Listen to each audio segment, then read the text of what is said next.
students, welcome to DP Academy. Today we will see fifth chapter of the mathematics part 1 probability. आज हम probability ये chapter start करने जा रहे हैं. तो probability क्या है ये पहले देखते हैं. तो probability का मतलब है possibilities या संभावना, possibilities for the future. Future के बारे में जब हम बात करेंगे उसको हम कहेंगे प्रोबेबिलिटी. मतलब पॉसिबिलिटी कि भविष्य में या कल ऐसा होगा या ऐसा हो सकता है, उसको हम कहेंगे प्रोबेबिलिटी या पॉसिबिलिटी. फॉर एग्जांपल कुछ वर्ड्स हम डेली कन्वर्सेशन में यूज़ करते हैं. फॉर एग्जांपल मे बी का मतलब क्या है कि ये हो सकता है या कल ये होगा. मतलब मे बी ये क्या रिप्रेजेंट करता है या क्या दिखाता है, पॉसिबिलिटी फॉर द फ्यूचर के बारे में ये हमें बताता है. दूसरा है श्योर मतलब क्या है कि 100% गारंटी. क्या है कि for example I will surely get first class. कोई एक स्टूडेंट है और वो कहता है कि I will surely get the first class in upcoming exam. तो एग्ज़ाम तो अभी तक हुई नहीं है, जो आने वाली एग्ज़ाम है उसमें मुझे फर्स्ट क्लास मिल जाएगा. इसका मतलब क्या है, भविष्य में जो एग्ज़ाम आने वाली है उसके बारे में वो आज बता रहा है कि उस एग्ज़ाम में मुझे फर्स्ट क्लास आ सकता है. मतलब ये क्या है, पॉसिबिलिटी है फॉर द फ्यूचर. तो इसको भी हम क्या कहेंगे, प्रोबेबिलिटी. नेक्स्ट एग्जाम्पल है most probably the rain will start from today.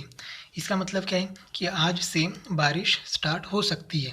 इसका मतलब क्या है, हो सकती है मतलब ये भी क्या है, पॉसिबिलिटी फॉर द फ्यूचर. आ भी सकती है, नहीं भी आ सकती है, मालूम नहीं है. लेकिन आज हम क्लाइमेट देख के ये बता सकते हैं कि ये पॉसिबिलिटी, मतलब पॉसिबिलिटी बता सकते हैं कि ये बारिश आ सकती है. तो ये जब हम भविष्य के बारे में, फ्यूचर के बारे में हम बात करते हैं, पॉसिबिलिटीज़ फॉर द फ्यूचर, तब हम एक कंसेप्ट यूज़ करते हैं प्रोबेबिलिटी. तो हम डेली कन्वर्सेशन में जब ये वर्ड यूज़ करते हैं, फर्स्ट वर्ड है प्रोबेबली. तो प्रोबेबिलिटी का मतलब क्या है, ये पॉसिबिलिटी, ये ऐसा होगा. इम्पॉसिबल का एक एग्जांपल लेते हैं. It is impossible to defeat Indian cricket team in the next match. Next match में इंडियन क्रिकेट टीम को हराना मुश्किल है, इम्पॉसिबल है. इसका मतलब क्या है, अभी तो मैच हुई भी नहीं है, मैच तो कल है, लेकिन आज हम बता सकते हैं कि इंडियन क्रिकेट टीम को हराना मुश्किल है, इम्पॉसिबल है. तो हम पॉसिबिलिटी फॉर द फ्यूचर है ये. तो ये भी क्या है, प्रोबेबिलिटी ही है. नेक्स्ट है मे बी. ये भी वर्ड यूज़ करते हैं हम लोग.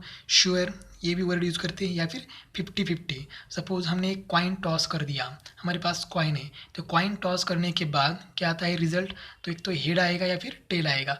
तो हम क्या कहते हैं, हमें तो एग्जैक्ट रिजल्ट मालूम नहीं है, तो हम क्या कहते हैं, ये 50-50 आएगा. हेड आने के चांसेस कितने हैं, 50% है, या टेल आने के चांसेस भी क्या है, 50% है. तो ये 50-50 मतलब ये जो पूरे वर्ड हैं, ये वर्ड क्या रिप्रेजेंट करते हैं, पॉसिबिलिटीज़, ये ऐसा होगा, पॉसिबिलिटीज़ फॉर द फ्यूचर. तो प्रोबेबिलिटी किसे कहते हैं, the science which measures the degree of uncertainty is called as probability. Uncertainty मतलब जो जिसके बारे में हम श्योर नहीं है उसको हम कहते हैं अनसर्टेनिटी. तो उसके बारे में, जिसके बारे में हम श्योर नहीं है उसके बारे में हम बात करते हैं, तो उसको हम कहेंगे प्रोबेबिलिटी. और वो प्रोबेबिलिटी हम कैलकुलेट भी कर सकते हैं. कैसे करेंगे ये आगे देखेंगे. अब हम देखते हैं प्रोबेबिलिटी इस चैप्टर में कुछ टर्म्स आने वाले हैं, तो उसके बारे में हम डिस्कस करते हैं. तो फर्स्ट है रैंडम एक्सपेरिमेंट. तो रैंडम एक्सपेरिमेंट मतलब क्या है, एक एक्सपेरिमेंट है, the experiment in which all possible results are known in advance but none of them can be predicted with certainty is called as random experiment. मतलब एक experiment है और उस एक्सपेरिमेंट के सभी रिजल्ट्स हमें पहले से मालूम है, लेकिन हम एग्जैक्ट रिजल्ट नहीं बता सकते, उसको हम कहेंगे रैंडम एक्सपेरिमेंट. फॉर एग्जांपल एक कॉइन टॉस किया. अब कॉइन टॉस करने के बाद उसके सभी रिजल्ट्स हमें पहले से पता है. मतलब क्या क्या रिजल्ट्स आ सकते हैं, एक तो हेड आएगा या फिर टेल आएगा, लेकिन एग्जैक्ट रिजल्ट हमें मालूम नहीं है, तो उस एक्सपेरिमेंट को हम कहेंगे रैंडम एक्सपेरिमेंट. दूसरा एग्जांपल, हमारे पास एक डाई है, डाई मतलब जिसको 6 सरफेस होते हैं और उस पर नंबर लिखे होते हैं 1 2 3 4 5 6. तो अगर वो डाई हमने थ्रो किया तो क्या होगा, तो 1 2 3 4 5 6 इसमें से एक नंबर अपर सरफेस में आ सकता है। तो ये क्या है, देखो थ्रो करने से पहले हमें क्या है, सब रिजल्ट्स मालूम है, लेकिन थ्रो करने के बाद क्या आएगा ये तो हम नहीं बता सकते।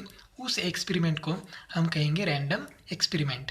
तो रैंडम एक्सपेरिमेंट सिंपल है कि एक एक्सपेरिमेंट है, उसके सभी रिजल्ट्स हमें पहले से मालूम है, एडवांस में मालूम है, लेकिन एग्जैक्ट रिजल्ट हम नहीं बता सकते। इसको हम कहेंगे रैंडम एक्सपेरिमेंट। फॉर एग्जाम्पल, अगर एग्जाम्पल लेते हैं तो एग्जाम्पल क्या है, tossing a coin, throwing a die, ये एग्जाम्पल्स हैं रैंडम एक्सपेरिमेंट के। नेक्स्ट टर्म है आउटकम्स। तो आउटकम्स किसे कहते हैं, the result of a random experiment is called as outcome. मतलब सपोज हमने एक कॉइन टॉस किया तो क्या आएगा, फॉर एग्जांपल एक कॉइन टॉस करने के बाद रिजल्ट क्या आएगा, एक तो एच मतलब हेड आएगा या फिर क्या आएगा, टेल आएगा। तो एच और टी को हम कहेंगे आउटकम। आउटकम मतलब रिजल्ट, उस एक्सपेरिमेंट का रिजल्ट, उसे हम कहेंगे आउटकम। हम रिजल्ट ये वर्ड यूज़ नहीं करेंगे, उसके बदले हम कहेंगे आउटकम। तो आउटकम क्या है, result of the random experiment. और अगर हमने डाई थ्रो किया है तो डाई के ऊपर क्या आ सकता है, एक तो 1 आ सकता है या फिर 2 आ सकता है या फिर 3 और 4 और 5 और 6। तो ये जो 1 2 3 4 5 6 ये क्या है, ये है outcomes of the random experiment. कौन सा एक्सपेरिमेंट किया हमने, थ्रोइंग अ डाई हमने थ्रो किया तो उसके बाद ये एक्सपेरिमेंट हुआ, और उसके बाद जो उसके रिजल्ट है, मतलब सपोज 1 आया अपर सरफेस पर तो 1 क्या हो गया आउटकम, या फिर 3 आ गया सपोज तो 3 क्या है outcome of the outcome of the experiment. Next है सैम्पल स्पेस। तो सैम्पल स्पेस क्या है, this set of all possible outcomes of a random experiment is called as sample space. मतलब हमने एक एक्सपेरिमेंट किया, रैंडम एक्सपेरिमेंट, उसके सभी रिजल्ट्स का हमने सेट किया, एक सेट तैयार किया, तो उस सेट को हम कहेंगे सैम्पल स्पेस। और इसके हम रिप्रेजेंट कैसे करते हैं, it is denoted by S. मतलब सपोज हमने एक एक्सपेरिमेंट लिया, एक कॉइन टॉस कर दिया, तो कॉइन टॉस करने के बाद जो कुछ भी रिजल्ट्स आते हैं, सभी रिजल्ट्स, तो फर्स्ट रिजल्ट तो क्या आएगा, एच आएगा, और दूसरा रिजल्ट क्या है, टी। मतलब एच एंड टी ये क्या है, all results of a experiment. और उसका अगर हमने सेट बनाया, सेट मतलब हम करली ब्रैकेट में दोनों भी रिजल्ट लिखेंगे, तो इसको हम कहेंगे sample space, and sample space represent करेंगे एस। तो ये क्या आया है, S is equal to in curly bracket H comma T, curly bracket complete. तो एक करली ब्रैकेट है, इसका मतलब ये क्या है, सेट है, और ये सेट को हम रिप्रेजेंट करेंगे कैपिटल लेटर एस से, तो इसको हम कहेंगे पूरे ये रिप्रेजेंटेशन को सैम्पल स्पेस। और एक लेते हैं, सपोज हमने एक डाई थ्रो किया, तो डाई थ्रो करने के बाद हमें सभी रिजल्ट्स लिखने हैं। तो रिजल्ट्स क्या क्या आ सकता है, 1 2 3 4 5 एंड 6, ये सभी रिजल्ट्स का हमने क्या लिया, सेट। सेट मतलब करली ब्रैकेट में लिखना है, तो इस सेट को हम कहेंगे सैम्पल स्पेस, और उसको रिप्रेजेंट करेंगे कैपिटल एस से। तो सिंपल है, सैम्पल स्पेस मतलब क्या है, set of all possible outcomes. Outcomes का मतलब है result of a random experiment is called as sample space, और उसको हम रिप्रेजेंट करेंगे कैपिटल लेटर एस। दूसरा कौन सा भी लेटर नहीं चलेगा सैम्पल स्पेस के लिए, सैम्पल स्पेस हमेशा हम रिप्रेजेंट करेंगे कैपिटल लेटर एस से। अब ये यस है, ठीक है। अब ये इस सेट यस में कितने एलिमेंट्स हैं, इसको हम एलिमेंट कहते हैं, एच एंड टी को क्या कहते हैं, एलिमेंट। ये 1 क्या है, element of the set. Set chapter में हमने देखा है, 9th स्टैंडर्ड में फर्स्ट चैप्टर है सेट, तो उसमें सेट देखा है। तो ये सेट में जो कुछ भी नंबर्स रहते हैं, ये 1 2 3 या लेटर्स है, उसको हम कहते हैं एलिमेंट्स ऑफ द सेट या मेंबर ऑफ द सेट। तो अगर इस सेट में कितने एलिमेंट्स हैं ये हमें अगर लिखना है तो हम कैसे लिखते हैं, N of S is equal to, मतलब number of elements present in set S. तो कितने एलिमेंट्स हैं, 2, तो एन ऑफ एस क्या हो गया, 2। इस एग्जाम्पल में एन ऑफ एस मतलब number of elements present in set S कितने हैं, 6। तो हम इसको कहेंगे अब ये सेट यस में मतलब सैंपल स्पेस में जो कुछ भी एलिमेंट्स है इसको हम कहते हैं सैंपल पॉइंट। सैंपल स्पेस में जो कुछ भी एलिमेंट्स है उसको हम कहेंगे सैंपल पॉइंट्स। अब हमने यहाँ लिखा है एक कॉइन टॉस किया तो एन ऑफ एस कितना आएगा 2, एक डाई थ्रो किया तो एन ऑफ एस कितना आएगा 6। अगर हमने 2 कॉइन टॉस किए, सपोज 2 कॉइन है हमारे पास, ये फर्स्ट कॉइन है और ये सेकेंड कॉइन है, अगर दोनों एक साथ टॉस किया तो क्या हो जाएगा, सपोज यहाँ पर एच आएगा और यहाँ पर क्या आएगा, एच ही आएगा। ठीक है, सपोज यहाँ पर एच आ गया लेकिन दूसरे कॉइन पर टी आ गया। अब सपोज पहले कॉइन पर टी आ गया लेकिन सेकेंड कॉइन पर क्या आ गया, एच आ गया।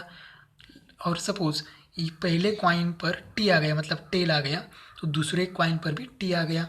ठीक है, तो अगर 2 कॉइन हमने एक साथ टॉस किए तो देखो हमारा सैंपल स्पेस क्या हो गया, सैंपल स्पेस हो गया H H, H T, T H and T T. ये 4 पॉसिबिलिटीज़ है तो इसको हम कहेंगे सैंपल स्पेस। अब सैंपल स्पेस में देखो कितने एलिमेंट्स है तो n of S is equal to 4। अगर हमने एक कॉइन टॉस किया तो एन ऑफ एस क्या है 2। अगर हमने 2 कॉइन टॉस किए तो एन ऑफ एस कितना आ गया 4। अगर हमने 3 कॉइन टॉस किया तो एन ऑफ एस क्या आएगा। ठीक है, तो उसके लिए एक छोटा सा फॉर्मूला भी है, वो फॉर्मूला लिखेंगे। अब ये देखो यहाँ एक डाई थ्रो किया है तो एन ऑफ एस कितना आएगा 6, लेकिन हमने अगर दो डाइस एक साथ थ्रो किए तो एन ऑफ एस कितना आएगा। तो इसके लिए भी एक छोटा सा फॉर्मूला है, वो देखते हैं। If n coins are tossed, अगर एक है तो कॉइन, एक से ज़्यादा है तो कॉइन्स आर टॉस्ड। अगर एक से ज़्यादा है तो फॉर्मूला क्या आएगा, n of S is equal to 2⁻n। तो एन क्या है, नंबर ऑफ कॉइन्स टॉस्ड। अगर एक कॉइन टॉस किया है तो ये होगा 2⁻1 मतलब आंसर आएगा 2। अगर 2 कॉइन्स है तो एन की वैल्यू हो जाएगी 2 तो 2⁻2 क्या आएगा 4। अगर 3 कॉइन हमने एक साथ टॉस किए तो क्या हो जाएगा, एन की वैल्यू हो जाएगी 3 तो 2⁻3 मतलब 2 का क्यूब क्या हो जाएगा 8, मतलब एन ऑफ एस क्या होगा 8। तो ये छोटा सा फॉर्मूला है कॉइन के लिए। और ये बेस में नंबर 2 लिखा है, यहाँ पर 3 क्यों नहीं लिखा, क्योंकि नंबर तो हमारे पास बहुत है लेकिन उसमें से सिर्फ 2 लिखा है। तो 2 क्यों लिखा है, तो अगर हमने कॉइन टॉस किया तो वहाँ पर पॉसिबल आउटकम्स कितने हैं, मतलब रिजल्ट कितने आएंगे, 2 ही रिजल्ट आएंगे, एक तो एच आएगा या फिर टी आएगा, मतलब रिजल्ट 2 है इसीलिए ये 2 लिखा है। 2⁻n, 2 का मतलब है अगर एक कॉइन हम टॉस करते हैं तो रिजल्ट, पॉसिबल रिजल्ट कितने हैं 2, इसलिए 2⁻n लिखा है।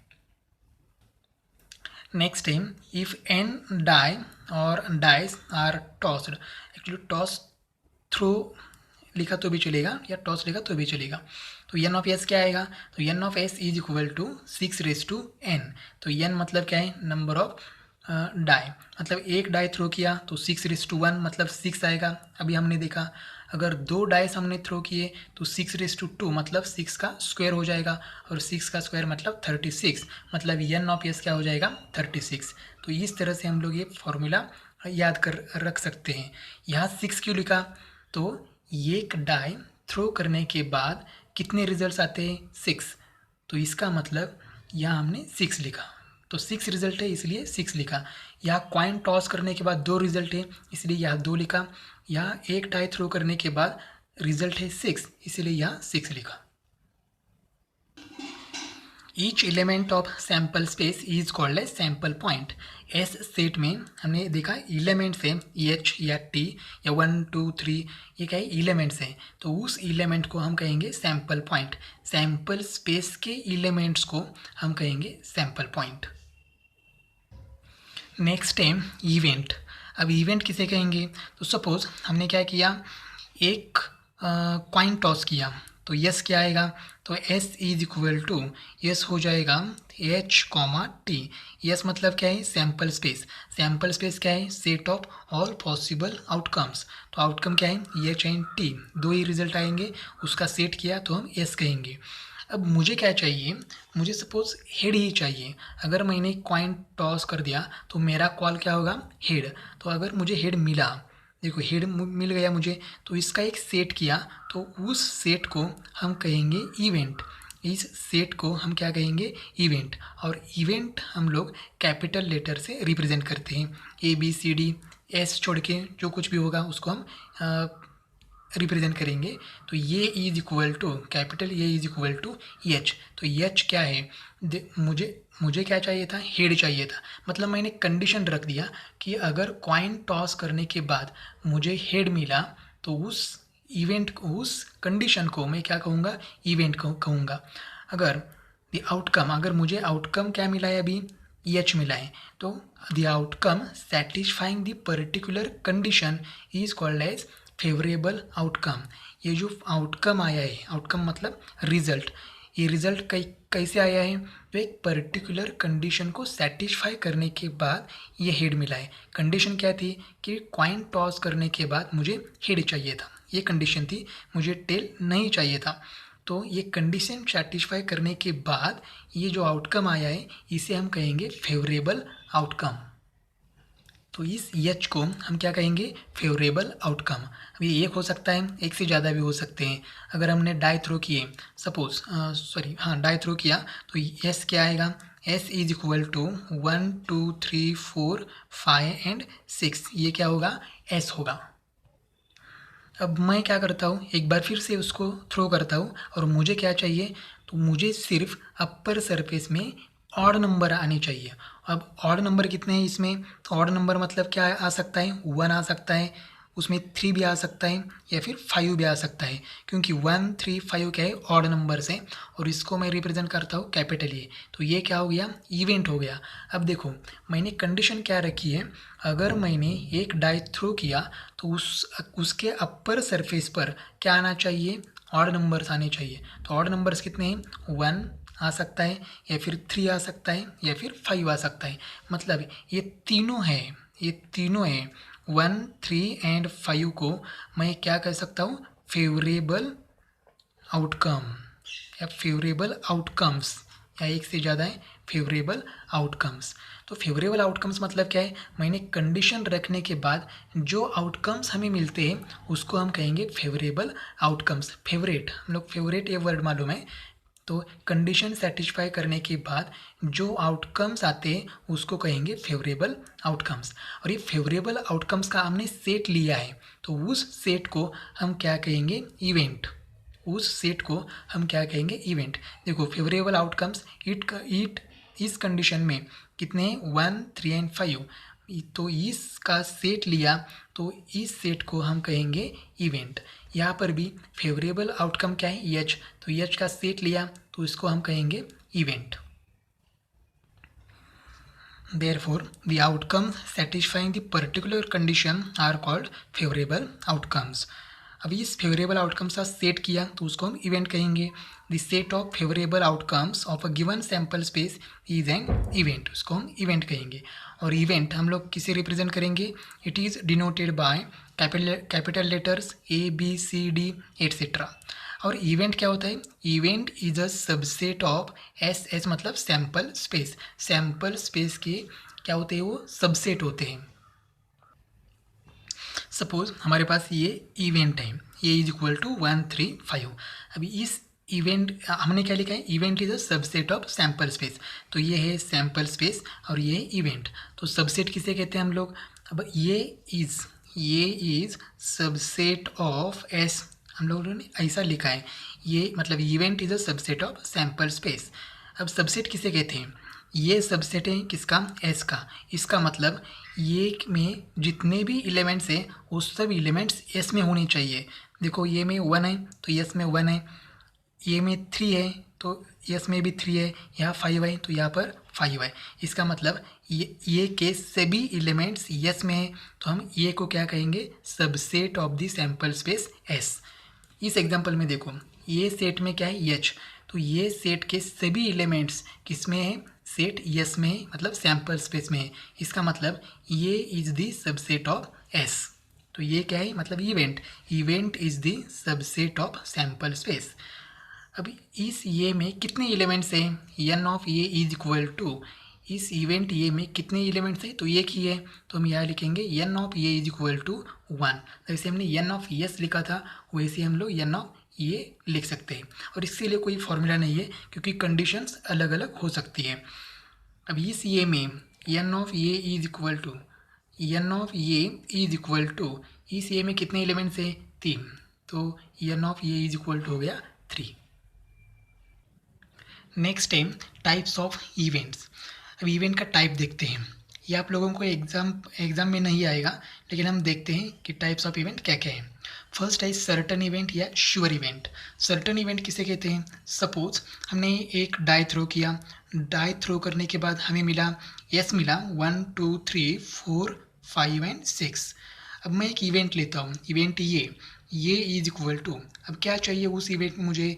The natural numbers less than 7, 7 से छोटे, लेकिन मुझे नेचुरल नंबर चाहिए, वो भी 7 से छोटे। तो क्या आएगा? 1 2 3 4 5 6, ये सब नेचुरल नंबर्स हैं एंड लेस देन 7 है। तो देखो जो एलिमेंट्स यस में है वही अगर ये में है तो उसे हम कहते हैं सर्टन इवेंट। या फिर एन ऑफ एस कितना है? एन ऑफ एस है 6, और यहाँ पर एन ऑफ ये कितना है? 6। तो अगर n of A and n of S same है तो उसे हम कहते हैं सर्टन इवेंट या श्योर इवेंट। नेक्स्ट है इम्पॉसिबल इवेंट। इम्पॉसिबल इवेंट मतलब सपोज ये यस है, मैं दूसरा एक इवेंट लेता हूँ बी। अब मुझे क्या चाहिए? नेचुरल नंबर ग्रेटर देन 7 या ग्रेटर देन 6। अब 6 से ग्रेटर नंबर चाहिए, वो भी नेचुरल नंबर। अब देखो यस में तो 6 से ग्रेटर नंबर है ही नहीं, मतलब इवेंट बी में कुछ नहीं मिलेगा, हमें एक खाली एलिमेंट मिलेगा, तो इसे हम कहेंगे इम्पॉसिबल इवेंट। इम्पॉसिबल इवेंट का मतलब वो पॉसिबल ही नहीं है, क्योंकि अगर हमने डाई थ्रो किया तो वहाँ 6 से ग्रेटर नंबर आएगा ही नहीं, क्योंकि डाई पर 6 तक ही नंबर होते हैं, 1 से लेके 6 तक। तो 7 नंबर हमें कभी नहीं मिलेगा, ये इम्पॉसिबल है। 7 नंबर डाई के ऊपर मिलना इम्पॉसिबल है, इसलिए उस इवेंट को हम कहेंगे इम्पॉसिबल इवेंट। और इम्पॉसिबल इवेंट हम ऐसे रिप्रेजेंट करते हैं, B is equal to curly bracket में कुछ नहीं आएगा, तो इसको हमने रिप्रेजेंट किया है सेट में 5। तो ये क्या है? 5 मतलब एम्प्टी सेट है, ये नल सेट है, इसको हम रिप्रेजेंट करते हैं 5 से। नेक्स्ट है सिंपल या एलिमेंट्री इवेंट, इसको सिंपल इवेंट भी कहते हैं। अब एलिमेंट्री इवेंट मतलब देखो क्या है, मैं लेता हूँ सी, थर्ड इवेंट लेता हूँ सी। अब यहाँ पर यस है हमारे पास, तो मुझे क्या चाहिए? इवन प्राइम नंबर चाहिए मुझे। 1 से लेके 6 तक जितने भी नंबर्स है इसमें से क्या चाहिए? Even prime number. अब इवन नंबर तो क्या है? 2 है, 4 है, 6 है, लेकिन मैंने इवन नंबर नहीं कहा, मैंने कहा इवन प्राइम नंबर। तो प्राइम नंबर क्या है? तो प्राइम नंबर यहाँ 2 है, 3 है, 5 भी है, तो 3 प्राइम नंबर है और 3 इवन नंबर है। तो मुझे क्या चाहिए? इवन प्राइम नंबर, इवन भी चाहिए और वो इवन नंबर क्या होना चाहिए? प्राइम नंबर भी होना चाहिए। तो आंसर क्या आएगा? सिर्फ 2 आएगा। 2 ये इवन नंबर भी है एंड प्राइम नंबर भी है। 6 है लेकिन वो इवन नंबर है लेकिन प्राइम नंबर नहीं है, तो इस सेट में सिर्फ एक ही एलिमेंट आएगा 2। तो अगर किसी सेट में या किसी इवेंट में एक ही एलिमेंट होता है उसे हम कहते हैं एलिमेंट्री इवेंट। सी इवेंट है और उसमें सिर्फ सिंगल एक ही एलिमेंट है तो उसे हम कहेंगे सिंपल इवेंट या फिर एलिमेंट्री इवेंट। नेक्स्ट इवेंट है कॉम्प्लीमेंट ऑफ एन इवेंट। ये इवेंट का बहुत इंपॉर्टेंट टाइप है, क्योंकि हम जब 11th स्टैंडर्ड में जाएंगे तो वहाँ हम कॉम्प्लीमेंट इवेंट देखेंगे और उस पर एग्जाम्पल भी सॉल्व करेंगे। तो देखो ये हमारे पास यस है, हमने एक डाई थ्रो किया तो हमें यस क्या मिला? 1 2 3 4 5 एंड 6। अभी इवेंट ए लेता हूँ तो मुझे इवेंट ए में क्या चाहिए? इवन नंबर चाहिए। तो इवन नंबर कौन से? 2 4 एंड 6। इवेंट ए में हमने क्या लिया? इवन नंबर्स लिए। अब देखो मुझे एक सेट लेना है, एक सेट लेना है कि उस सेट में the elements which are present in S but not in A. ऐसे एलिमेंट लेना है जो एस में है लेकिन ये में नहीं है। देखो ये में क्या नहीं है?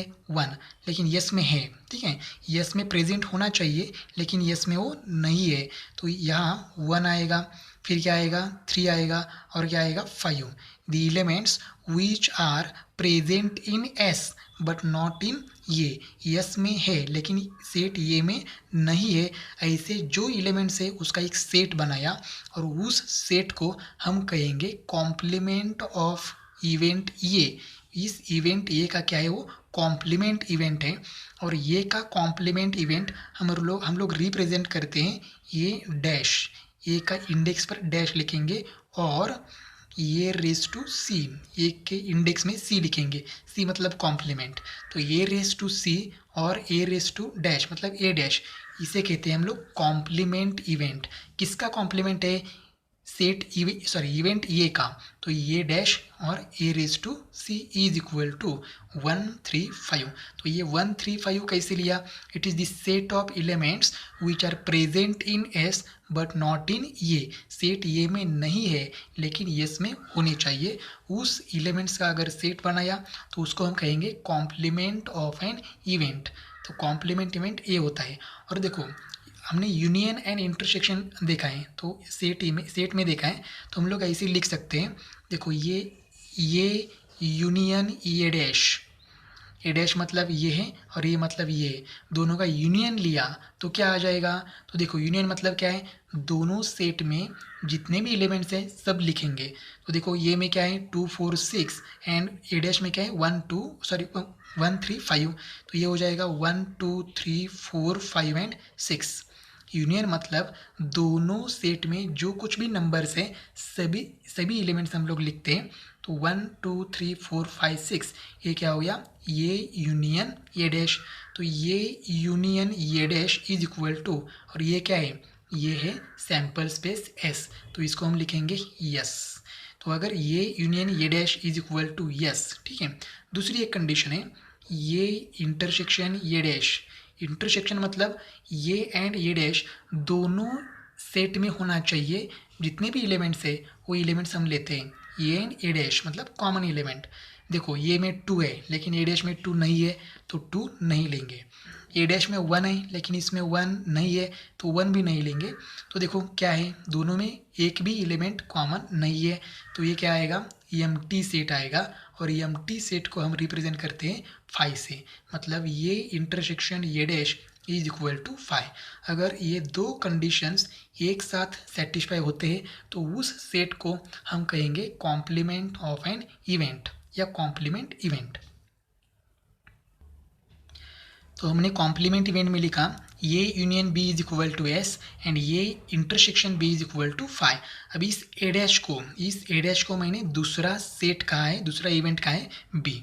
तो ये डैश का मतलब क्या है? कॉम्प्लीमेंट ऑफ इवेंट ये। तो यहाँ बी क्या है? ये एंड बी एक दूसरे के क्या है? कॉम्प्लीमेंट है।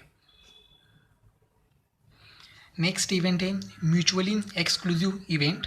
अगर दोनों सेट का हमने इंटरसेक्शन लिया और उसमें कॉमन मतलब इंटरसेक्शन में कुछ नहीं आया तो उसे हम कहेंगे म्यूचुअली एक्सक्लूसिव इवेंट। हमने सेट में देखा था म्यूचुअली एक्सक्लूसिव सेट, या इसको हम कहीं कहते हैं डिसजॉइंट सेट। नेक्स्ट है एग्जॉस्टिव इवेंट।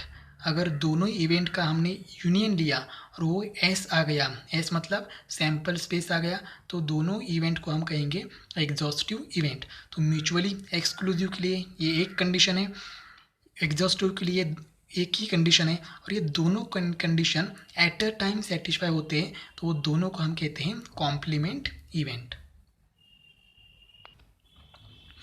लास्ट पॉइंट है प्रोबेबिलिटी ऑफ एन इवेंट। अब हम प्रोबेबिलिटी लेते हैं। हम प्रोबेबिलिटी किसकी लेते हैं? इवेंट की। The probability of an event A in sample space S is P of A. हमारे पास इवेंट क्या है? ये। एग्जाम्पल के लिए हमने लिया है इवेंट ये, और उसकी प्रोबेबिलिटी कैसे रिप्रेजेंट करेंगे? पी ऑफ ये। और ये पी ऑफ ए कैसे कैलकुलेट करेंगे हम लोग? तो P of A is equal to number of sample points in event A divided by number of sample points in sample space S। इसका मतलब P of A is equal to number of sample point in event A, हम उसे कहते हैं N of A, divided by number of sample points in sample space S। इसको हम represent करते हैं N ऑफ S। तो P ऑफ A, तो प्रोबेबिलिटी ऑफ इवेंट ये P of A is equal to n of A divided by n of S. ये बहुत ही सिंपल फॉर्मूला है प्रोबेबिलिटी कैलकुलेट करने के लिए। कोई भी इवेंट की प्रोबेबिलिटी हम कैलकुलेट कर सकते हैं। कुछ इम्पॉर्टेंट कंसेप्ट देखते हैं। The probability is expressed as a fraction or a percentage. हम प्रोबेबिलिटी फ्रैक्शन में रिप्रेजेंट करेंगे या फिर परसेंटेज में भी रिप्रेजेंट कर सकते हैं। सपोज एक इवेंट लिया हमने, प्रोबेबिलिटी ऑफ ये आ गया सपोज 1/4, तो 1/4 को ये फ्रैक्शन हो गया, तो इसको हम ऐसे भी लिख सकते हैं 0.25। अगर 4 से डिवाइड करेंगे 1 को तो आंसर क्या आएगा 0.25। या फिर इसको हम परसेंटेज भी रिप्रेजेंट कर सकते हैं, तो ये इसको अगर 100 से मल्टीप्लाई करेंगे तो ये आएगा 25%। मतलब प्रोबेबिलिटी हम लोग फ्रैक्शन में लिख सकते हैं, डेसिमल पॉइंट में भी लिख सकते हैं या फिर परसेंटेज में भी लिख सकते हैं। और यहाँ सेकेंड पॉइंट है पी ऑफ ये, मतलब प्रोबेबिलिटी ऑफ इवेंट ये क्या है, 0 और 0 से ग्रेटर है एंड 1 या 1 से लेस है। मतलब प्रोबेबिलिटी ऑफ एनी इवेंट ये इज इक्वल टू 0 आ सकती है या 0 से ग्रेटर नंबर आएगा, या फिर प्रोबेबिलिटी ऑफ इवेंट ये मैक्सिमम प्रोबेबिलिटी क्या होगी 1 से बड़ी नहीं होगी। अगर हमारी प्रोबेबिलिटी 1.2 आती है तो हमें ये मालूम होगा कि 1.2 ये आंसर गलत है, क्योंकि प्रोबेबिलिटी 1 से ज़्यादा नहीं होती, 1 या 1 से छोटी होती है या फिर 0 या 0 से ग्रेटर होती है। 0 एंड 1 के बीच में ही हमारी प्रोबेबिलिटी आएगी, हमेशा आएगी, ये हमें याद रखना है। तो हमें ये प्रोबेबिलिटी 0 एंड 1 के बीच में होती है, और प्रोबेबिलिटी हम लोग फ्रैक्शन नंबर, डेसिमल पॉइंट या फिर परसेंटेज में भी लिख सकते हैं। तो ये हुआ प्रोबेबिलिटी के बारे में। नेक्स्ट टाइम प्लेइंग कार्ड्स के बारे में हम बात करेंगे। तो प्लेइंग कार्ड्स में कितने कार्ड्स होते हैं, 52 कार्ड्स होते हैं, और उस 52 कार्ड में से 26 कार्ड्स रेड होते हैं एंड 26 कार्ड्स ब्लैक होते हैं। देखो आपने प्लेइंग कार्ड्स तो देखा होगा आपने, तो 26 क्या होते हैं, रेड एंड 26 ब्लैक।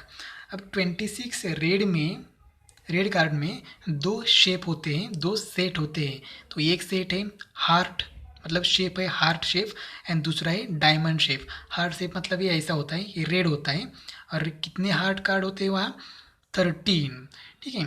और डायमंड कार्ड कितने होते हैं 13, मतलब टोटल कितने हो गए 26 red cards.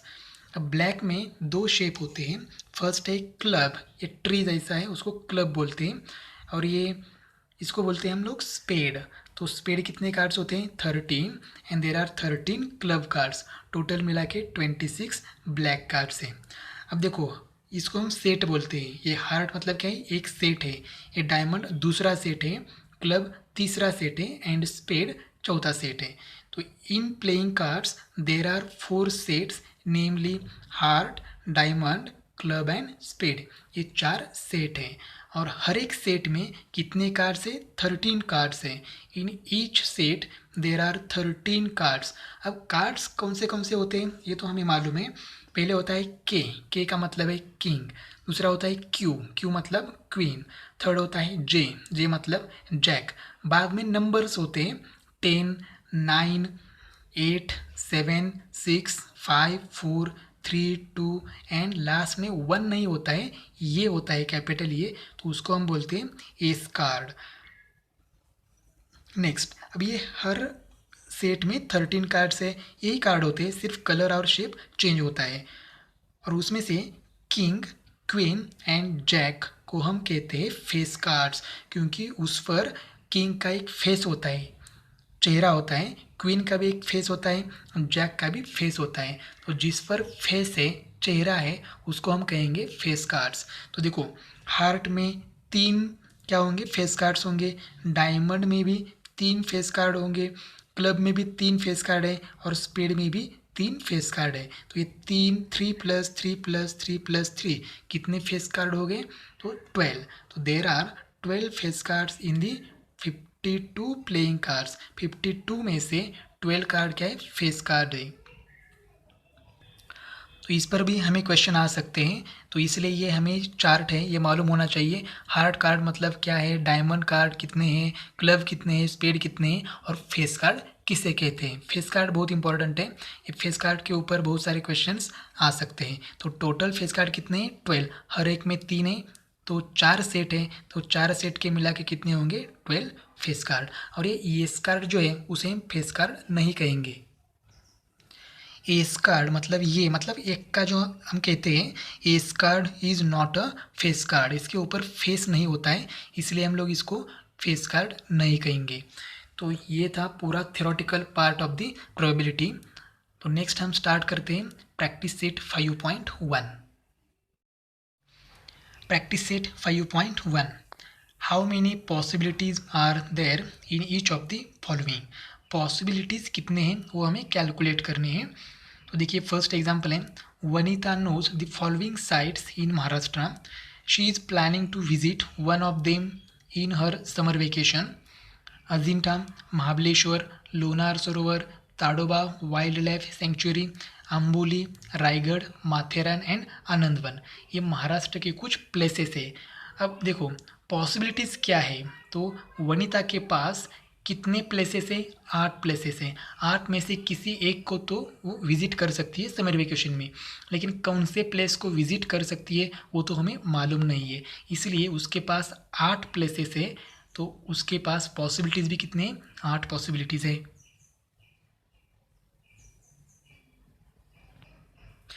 Therefore, Vanita can visit any of the 8 places in Maharashtra. Therefore, she has 8 possibilities. उसके पास 8 possibilities है। सेकेंड क्वेश्चन है, any day of a week is to be selected randomly. हमारे पास एक वीक है, एक हफ्ता है, उसमें से एक डे हमें क्या करना है, एक दिन हमें सिलेक्ट करना है। तो हमारे पास टोटल दिन कितने हैं एक वीक में, तो there are 7 days in a week, हमारे पास 7 डेज है। तो ऑप्शन क्या है, पॉसिबिलिटीज़ क्या है, there are 7 possibilities for selecting any one day randomly. There are 7 days in a week, 7 day हैं तो पॉसिबिलिटीज़ भी कितनी होगी, उतनी ही होगी। There are 7 possibilities. Third question है, select one card from the pack of 52 cards.